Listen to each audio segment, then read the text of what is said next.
Mark Dunning, how important was it for you that the players did dig in and held on for what was and what could ultimately be a very precious 2 points come season's end on Monday night? I don't think we held on. I thought we showed character. A little bit of game management in the last 5 minutes there would have made it a little bit more comfortable for the last 5-6 minutes. But I thought we showed real character rather than digging in and holding on. We stayed connected as a group. We was down to 12 men due to injury, and as I say, a little bit of game management meant that we was closer to Halifax than we should have been. But yeah, I was really pleased with the character that they showed. Were you happy? Was that the perfect response following what happened at Keighley in the league? And obviously there was the Midland Hurricanes game, but obviously this was sort of following on from Keighley in the league. No, far from perfect. Far from perfect. I wasn't happy with the barge over we conceded. I thought all three of their tries actually that they scored was avoidable.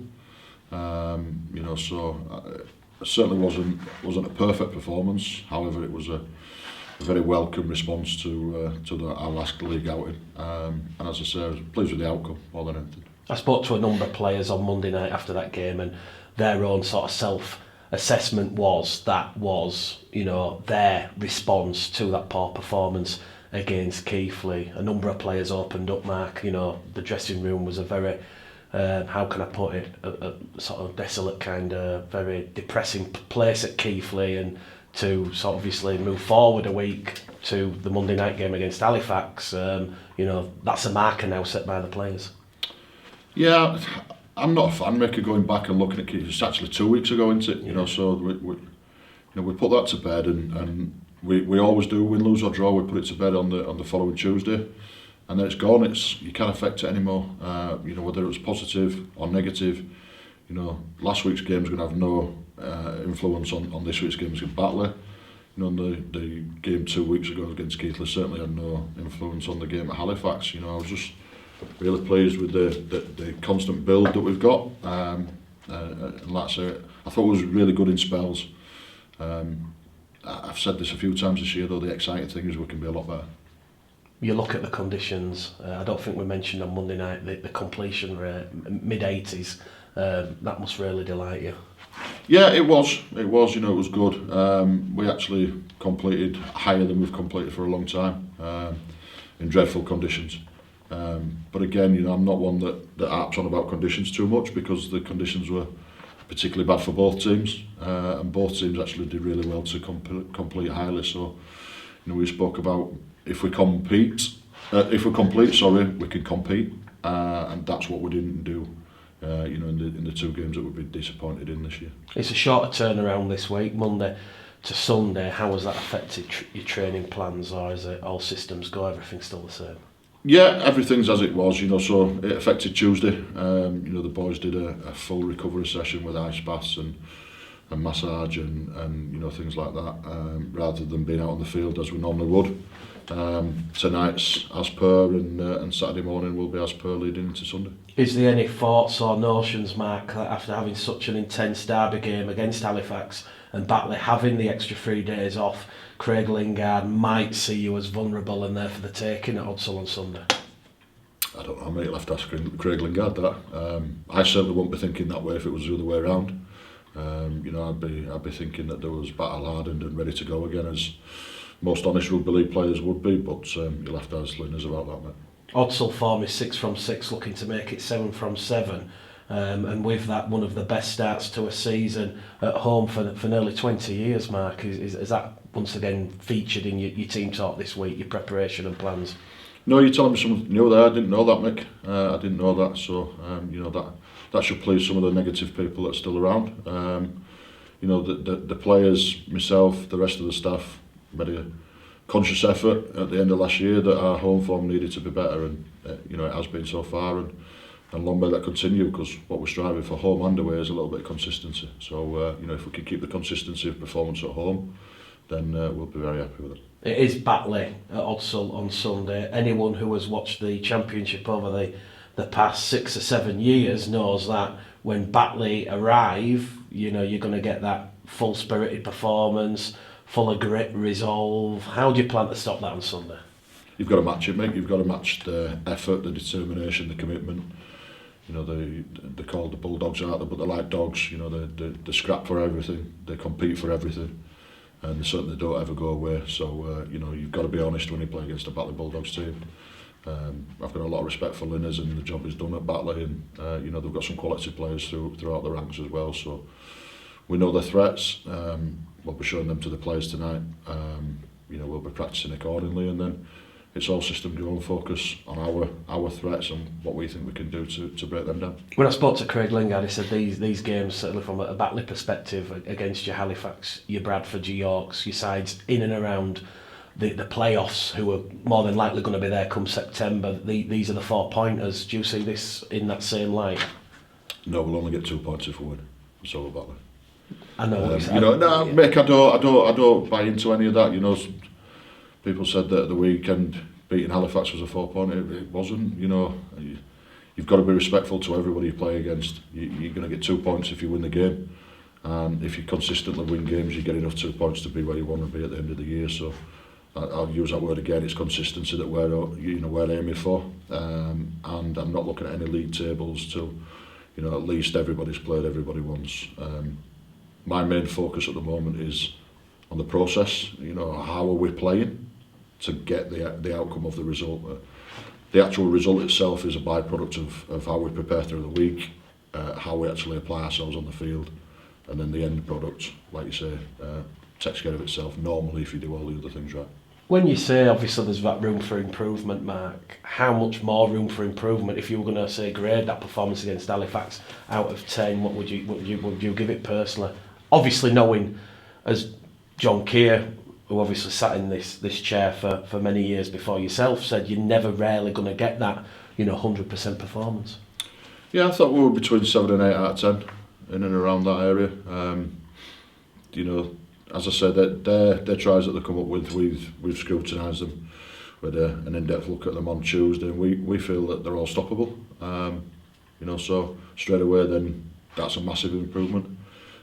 We pride ourselves on our defensive working ethic, and you know, that aspect of the game probably wasn't, you know, great at times. I thought it was outstanding at times, and as I say, you know, barge overs on our line, things like that, poor at times as well. So there's a real mix in there. I was delighted with the players' effort. I was delighted with their energy and their intent.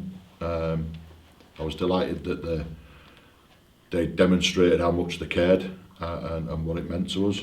And as I say, you know, 70-80% of what they did was right up there where it needs to be and where we want it to be. However, we have got improvement in us, and that's the exciting thing. Do I want this team to be at 89, 90, 95% right now? Probably not, because you can't prolong that till the end of September, October. So, you know, as long as we keep progressing nicely, we stay consistent within our efforts, our preparation, and all the things that we mark our team on, then we're all right.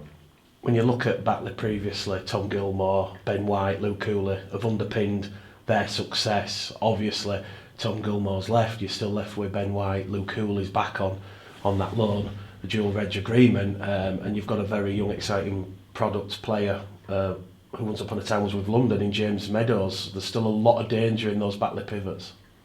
Absolutely. You haven't even mentioned Josh Woods there, you know, and Alistair Leake at 9, and you know, players like that. So, you know, Batley didn't get to the grand final last year on luck or fluke. You know, Batley got there because they're a good team.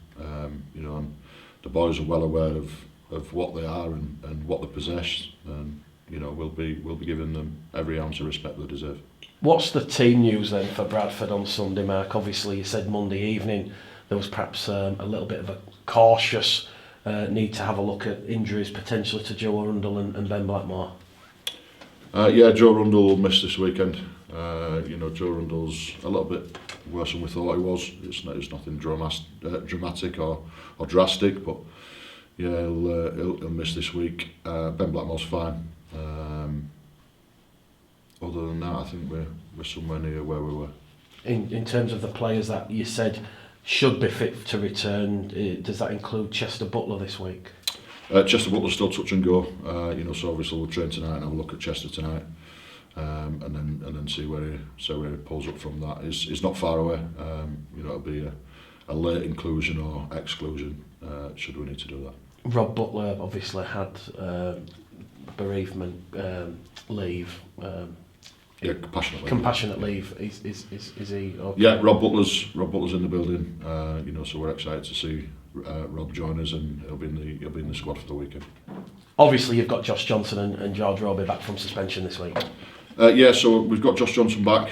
Josh has trained well all week. We've made a decision along with Huddersfield that George Roby will return to Huddersfield and is going to go out on loan somewhere else within the Championship. Everybody included, there was no hard feelings. We thank George for everything he's done for us. Just the amount of game time George is wanting and needing. We can no longer promise him, especially with Jack Walker imminently returning, and there will be a move around of some of our players. So, Jack Walker returning, the prominence of Billy Jowett, who's I think has been outstanding since he returned to fitness, just meant that we couldn't promise George Roby what he needed at this time. So, as I say, everybody at the club wishes him, all the very, very best. It's been good to have here, but he'll return to Huddersfield. Just on that, Mark, obviously that's quite pleasing, I guess, from a Bradford-centric point of view, in that, the supporters want to see the own Bradford players playing, not players on loan or dual reg. I think I understand what you're saying, but I think what Bradford supporters will accept is people that are committed to this club when they pull the shirt on. George was that. George was that. Fenton Rodgers is that every time he pulls the shirt on.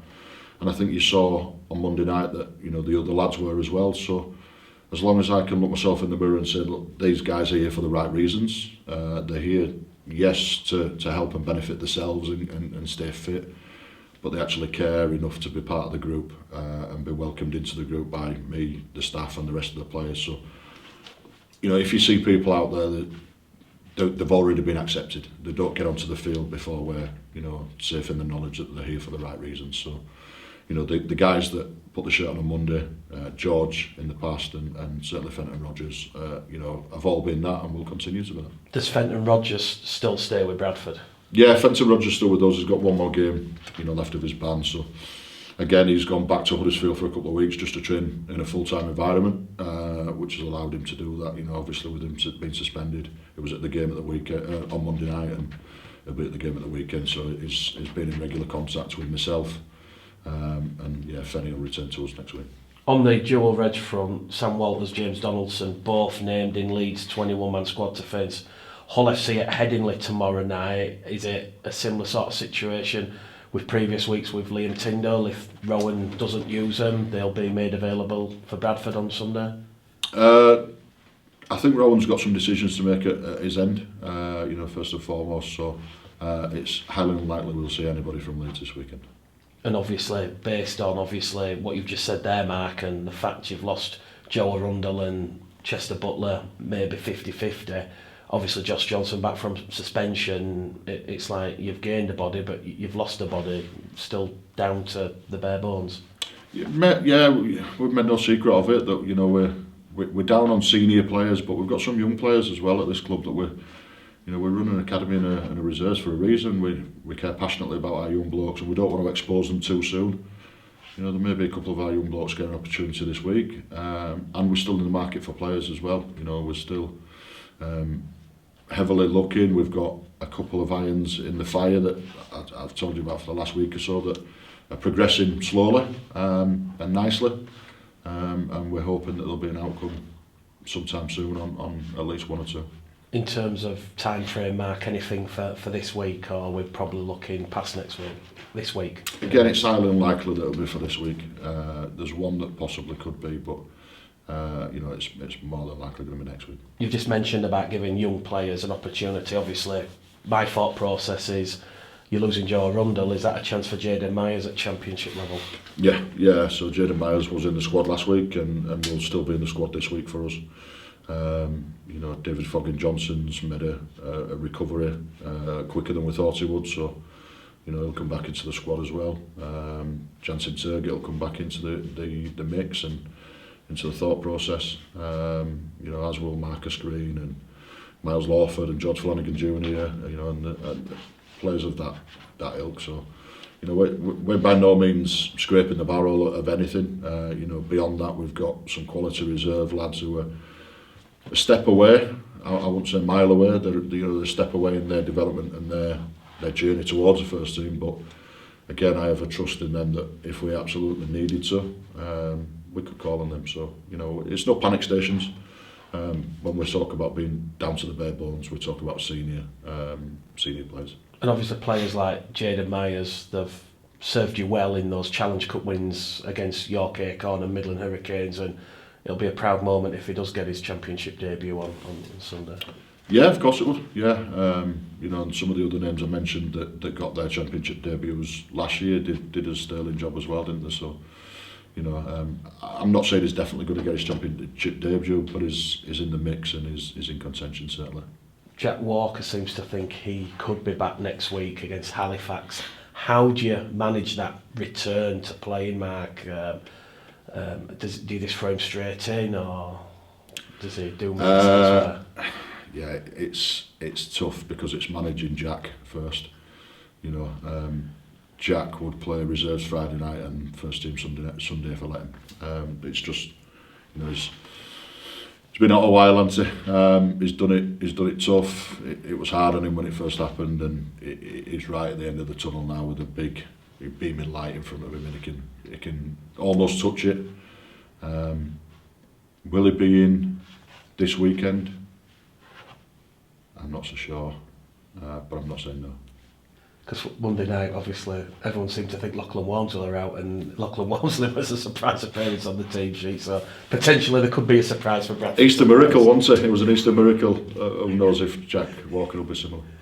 And when you talk about obviously the academy and obviously players like Marcus Green, Jaden Myers coming through, what's the latest with the RFL on obviously the review process and they're coming in to review and hopefully rubber stamp Bradford's elite academy status? Have we got an update on that, Mark? No, just that it's you know, it's happening at the back end of this month. We've got a date for it. I'm not going to put pressure on anybody by telling everyone what that date is. Everybody in the building knows what the date of the accreditation is. You know, Ryan Unkin, Lee Beattie, Martin Oxbury, and all the academy staff are all aware of the roles they play in the accreditation and doing a great job putting things together. We're meeting on a regular basis just to make sure that, you know, everything's in place and where it needs to be, and then we'll let the RFL do what they do. As someone, Mark, who's obviously been here a number of years now, are you happy in yourself that the club has made the necessary improvements to get that elite academy licence rubber stamped? Yeah, I've got a document actually on my desk that shows, you know, the outline of where the RFL thought we was, you know, when we didn't get it, and where we think we are now. So again, you know, opinions are in there, aren't there? So you've got to account for them, but it's, you know, it's a fair way away from where we were. So. Again, it's been a collective team effort, you know, and everybody's really worked hard to get us where we are now. And fingers crossed, touch wood, everything should be okay at the end of the month. And just finally, Matt, we are in the middle of April. We're heading towards the May the 1st date, which everybody knows and understands. Have you heard anything regarding your position at the club beyond the end of this year? No, I haven't. No, I haven't spoke to anybody about that. That's for people outside of my control to think about, decide, and if they want to speak to me, great. If they don't, then I'll take that as they don't. So no, I've not got any inclination of any discussions as of yet, and it's not something I'm concentrating on. I'm just concentrating on the team, the boys, and being the best version of us we can be.